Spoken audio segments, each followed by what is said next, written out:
Cô bé người Trung Quốc này tên là Gian Hoang, hôm đó là ngày đầu tiên cùng bố mẹ đến Mỹ để sinh sống. Nhìn thấy đường phố cùng những biển hiệu quảng cáo to đùng, khiến cô bé choáng ngợp bởi vẻ ngoài hào nhoáng của nó.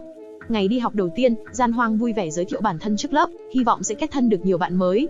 Thế nhưng vì là người châu Á, nên cô bị đám nhóc xung quanh phân biệt chủng tộc. Giờ ăn trưa, Gian Hoang mang ra phần cơm được mẹ chuẩn bị sẵn. Những đứa bạn nhìn thấy thì liền tỏ ra kinh tởm rồi bỏ đi, vì không chịu được mùi hôi của nó. Gian Hoang buồn bã khi bị phân biệt đối xử, thế nhưng cô bé không nói việc này cho mẹ. Sau khi tan học, bọn họ đến một trường cấp 3 để đón ông bố, do ông ta làm nhân viên vệ sinh ở đây. Trùng hợp hôm đó trường tổ chức buổi dạ tiệc cuối năm, cùng với cuộc thi bình chọn một cô gái xinh đẹp để trở thành prom queen. Nhìn thấy người thắng cuộc đứng trên sân khấu, kèm theo chiếc vương miện và hàng trăm tiếng vỗ tay chúc mừng bên dưới, khiến Gian Hoang không khỏi mơ mộng rằng một ngày nào đó mình cũng sẽ được đứng ở vị trí ấy. Chớp mắt đã nhiều năm trôi qua, Gian Hoang giờ cũng đã trưởng thành, là một cô nữ sinh cấp 3 xinh đẹp. Trong khi bố mẹ cô vẫn giữ nề nếp truyền thống của người Trung Quốc, thì Gian Hoang hoàn toàn ngược lại. Cô thích nói tiếng Anh hơn tiếng mẹ đẻ. Khi chụp hình cũng đều dùng ứng dụng chỉnh trắng da, để khiến gương mặt mình trông tây hơn. Hôm đó Gian Hoang nhận được một tin nhắn từ phía công ty phát triển ứng dụng mà cô hay dùng. Họ thông báo rằng cô là một trong số ít những người dùng tích cực nhất, do đó cô được trao một cơ hội đặc biệt để thay đổi bản thân mình. Gian Hoang nghĩ rằng chỉ là tin rác nên cũng không mấy quan tâm. Ở trường học cô gái không có nhiều bạn bè, ngoại trừ một cô bạn thân người da màu tên Braiha. Cả hai rất thân thiết, có bí mật gì cũng kể nhau nghe.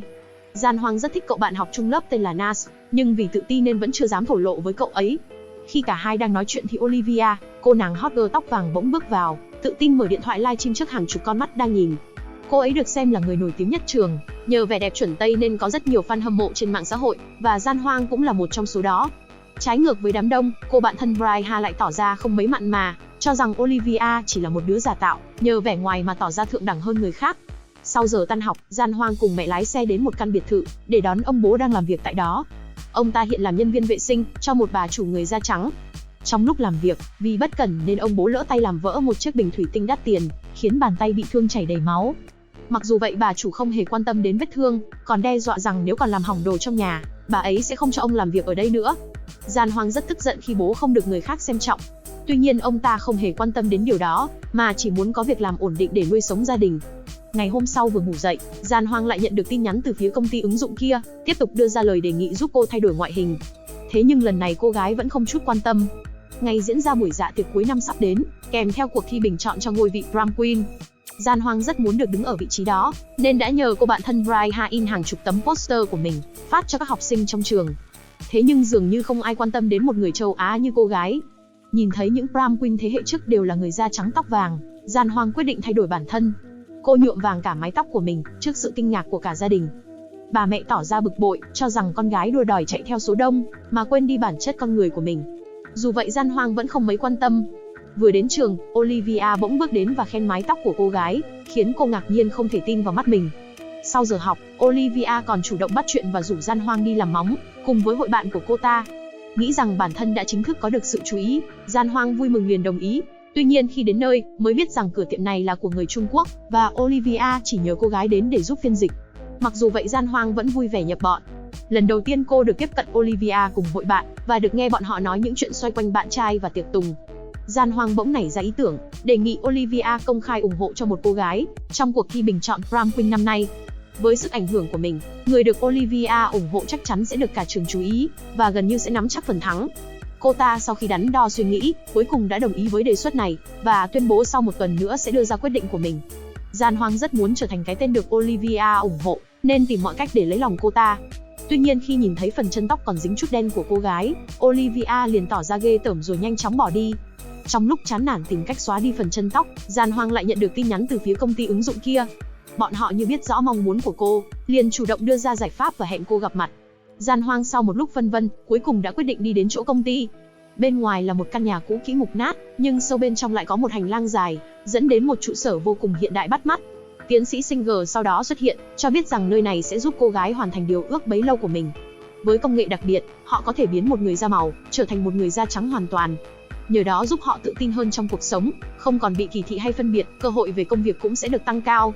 Gian Hoang nghe những lời này vô cùng kinh ngạc không dám tin. Ông tiến sĩ cho biết vì đây là phương pháp phẫu thuật đặc biệt, nên một khi đã hoàn thành, sẽ không thể quay trở về ban đầu được nữa. Nhìn thấy Gian Hoang còn hoang mang, ông ta đề nghị tặng cô một gói làm chân tóc miễn phí. Nếu phù hợp có thể quay trở lại để làm tiếp những phần khác trên cơ thể. Thế là tối hôm đó, Gian Hoang trở về nhà với mái tóc vàng óng xinh đẹp, khác hẳn với mái tóc nhuộm bình thường trước đó. Chưa kịp vui thì mẹ cô đến thông báo, do vết thương của ông bố vẫn chưa lành, nên từ ngày mai cô phải thay ông đến lau dọn tại nhà bà chủ. Gian Hoang chán nản nhận ra dù vẻ ngoài đã thay đổi, nhưng bản chất gia đình cô vẫn là người nghèo đi làm thuê.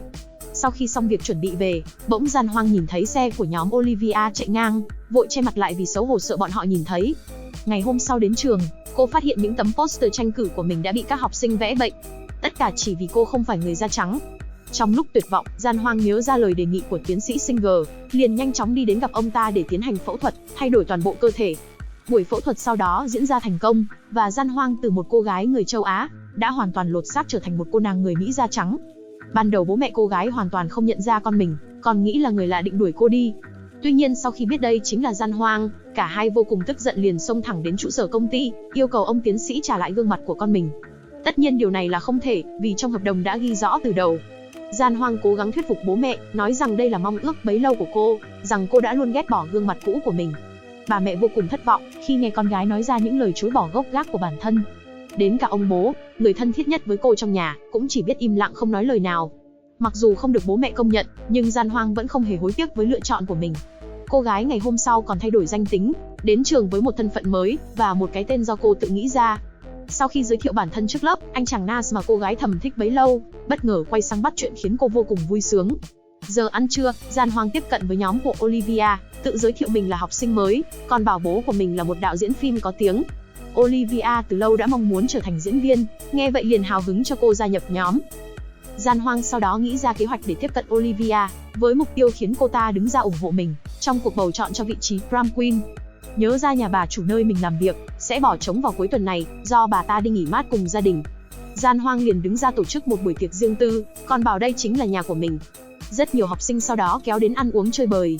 Trong bữa tiệc, Gian Hoang lợi dụng lúc Olivia cùng nhóm của cô ta không chú ý, đã nhờ những thanh niên dưới hồ bơi bắn súng nước về phía cả đám, khiến bọn họ ướt như chuột lột.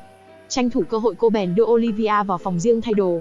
Gian Hoang tin rằng với những gì mình đã sắp đặt, cô ta sẽ chú ý và ủng hộ cô cho vị trí prom queen. Thế nhưng Olivia bất ngờ lên tiếng, nói rằng đã nhìn thấu kế hoạch của cô gái, còn biết luôn cả bí mật mà cô đang che giấu. Gian Hoang nghe những lời này vô cùng bàng hoàng, nghĩ rằng bản thân đã bị bại lộ. Vừa bước ra ngoài, bất ngờ cô bạn thân Braiha chạy đến, nhận ra ngay cô chính là Gian Hoang. Mặc dù cô gái đã cố chối bỏ, nhưng không thể qua mắt được cô bạn thân, cuối cùng đành phải thừa nhận mọi thứ. Braiha tức giận khi cô gái cứ thế biến mất không nói một lời. Gian Hoang xin lỗi vì đã không nói sự thật, do cô không muốn để lộ thân phận trước đây của mình. Cả hai sau đó ôm lấy nhau khóc nức nở, nhưng chưa được lâu thì bên ngoài bỗng có tiếng cãi vã. Thì ra Olivia đang cãi nhau với một cô bạn người da màu. Braiha lập tức chạy đến bênh vực người bạn kia, còn bảo Gian Hoang đứng ra phân xử, do cô là chủ của bữa tiệc. Tưởng rằng sẽ đứng về phía cô bạn thân, thế nhưng Gian Hoang cuối cùng lại đuổi bọn họ khỏi nhà. Tất cả chỉ vì muốn lấy lòng Olivia. Braiha vô cùng thất vọng không nói được lời nào liền rời đi. Nhờ vụ việc này mà Olivia rất hài lòng, liền đứng trước đám đông và công khai ủng hộ Gian Hoang cho vị trí prom queen sắp tới. Chưa kịp vui mừng thì sáng hôm sau, Gian Hoang ngủ dậy phát hiện ra mặt mình bắt đầu có những mảng lở loét. Nghĩ rằng chỉ là dị ứng, cô gái không quan tâm vẫn đến trường như mọi khi. Sau sự kiện ở bữa tiệc, Gian Hoang cũng đã chính thức trở thành một phần của nhóm Olivia, tỏ ra như những cô nàng da trắng thượng đẳng. Nhìn thấy cô bạn thân Braiha, Gian Hoang liền đến xin lỗi chuyện tối qua. Thế nhưng cô gái chỉ im lặng lắc đầu, ánh mắt không còn chút thân quen nào như trước. Sau giờ học, Gian Hoang phát hiện phần da trên mặt mình lại có thêm những vết lở khác. Cô lập tức đến trụ sở công ty, đề nghị được gặp tiến sĩ Singer. Tuy nhiên lễ tân cho biết ông ấy vì lịch trình bận rộn, nên không thể gặp cho đến tận năm sau. Bọn họ thay vào đó, đưa cho Gian Hoang một chai keo như giải pháp tạm thời, để dán lại phần da bị rách. Vừa về tới nhà thì bố mẹ cô gái liền đến gặp, thông báo rằng ông bố đã bị đuổi việc, do bà chủ phát hiện có người đã lén vào nhà để mở tiệc, trong lúc bà ấy đi vắng. Mẹ của Gian Hoang nghi ngờ cô đã làm việc đó, nhưng cô gái liền phủ nhận tất cả, bảo rằng không hề liên quan đến mình.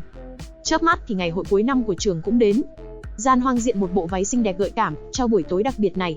Trùng hợp hôm đó cũng là kỷ niệm 10 năm gia đình cô gái chuyển đến Mỹ. Bố mẹ cô đã tự tay xuống bếp chuẩn bị rất nhiều món ngon. Nhưng đối với Gian Hoang, thứ quan trọng chờ cô lúc này lại đang ở trường học. Cô gái nhanh chóng đi đến đó và hòa vào không khí náo nhiệt cùng những người bạn trong nhóm.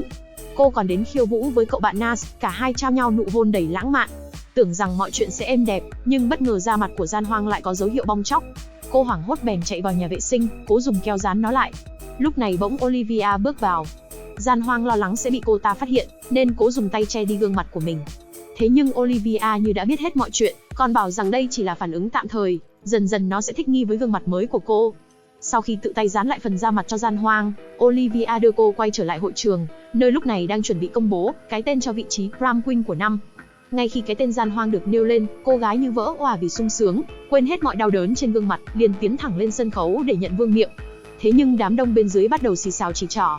Gian Hoang kinh hoàng phát hiện gương mặt mình đang bị chảy xệ, khiến cô trông không khác nào một bà lão 90 tuổi.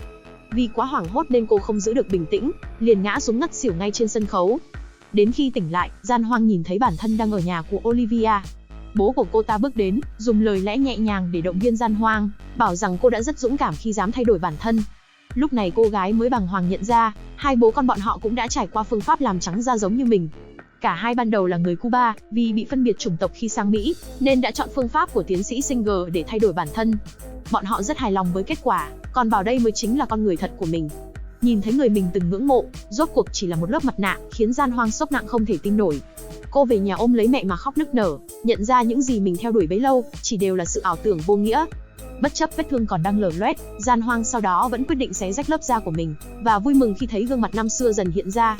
Cái kết cho bộ phim như mang đến thông điệp, con người có thể thay đổi vẻ ngoài, nhưng không thể nào chối bỏ gốc rễ của chính mình. Chỉ khi dám đối diện với con người thật, chúng ta mới thực sự thoát khỏi định kiến của xã hội. Bộ phim đến đây cũng đã hết. Bạn có suy nghĩ gì sau khi xem? Hãy để lại bình luận bên dưới. Đừng quên nhấn like, đăng ký kênh để không bỏ lỡ những bộ phim hấp dẫn sắp tới. Xin cảm ơn và chào tạm biệt.